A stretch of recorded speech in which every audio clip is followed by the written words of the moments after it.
આગળ વાત કરીએ, એક તરફ કડકમાં કડક કાર્યવાહી કરવામાં આવી રહી છે, એવામાં ઘૂસણખોરો મુદ્દે પણ વડોદરાના સાંસદે ટ્વીટ કર્યું છે અને કહ્યું છે, સાંસદ હેમાંગ જોશીએ કે શહેરમાં પણ કાર્યવાહીની માંગ કરવામાં આવી। ટ્વીટમાં સાંસદે લખ્યું કે અમદાવાદ ચંડોળા તળાવ ખાતે થયેલી કાર્યવાહી જેવી વડોદરામાં પણ થવી જોઈએ।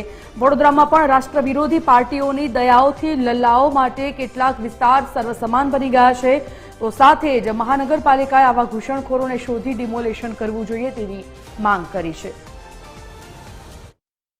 હું માનું છું કે વડોદરા મ્યુનિસિપલ કોર્પોરેશને પણ આવા ઇલીગલ એન્ક્રોચમેન્ટ શોધવા જોઈએ, જેનાથી ચાલતી જે ઇલીગલ એક્ટિવિટીઝ છે, આપને ખબર હશે 2024ની અંદર પણ આપણે ઘણા એવા ક્રાઇમ્સ વડોદરાની અંદર આપણને મળ્યા કે જેનાથી એના ગેરકાયદે દબાણો પણ નજરમાં આવ્યા છે। પછી એ રાજાભાઈનો જે પુત્ર હોય એનું મર્ડર હોય કે ભાઈલીનો એક બલાત્કારની ઘટના હોય, આ તમામમાં એવી સંડોવણીઓ પણ બહાર આવી કે એની સાથે ઘણી બધી ગેરકાયદે પ્રવૃત્તિઓ પણ હતી।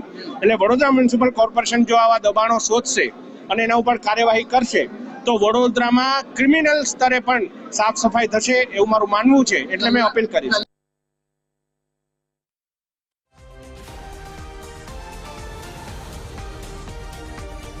સાંસદ ડોક્ટર હેમાંગ જોશીએ ટ્વીટ કરી અને કાર્યવાહી કરવા માટેની માંગ કરી છે। આપને જણાવી દઈએ કે ઘૂસણખોરો મુદ્દે આ ટ્વીટ કરવામાં આવ્યું। ચંડોળા જેવી કાર્યવાહી વડોદરામાં પણ થવી જોઈએ।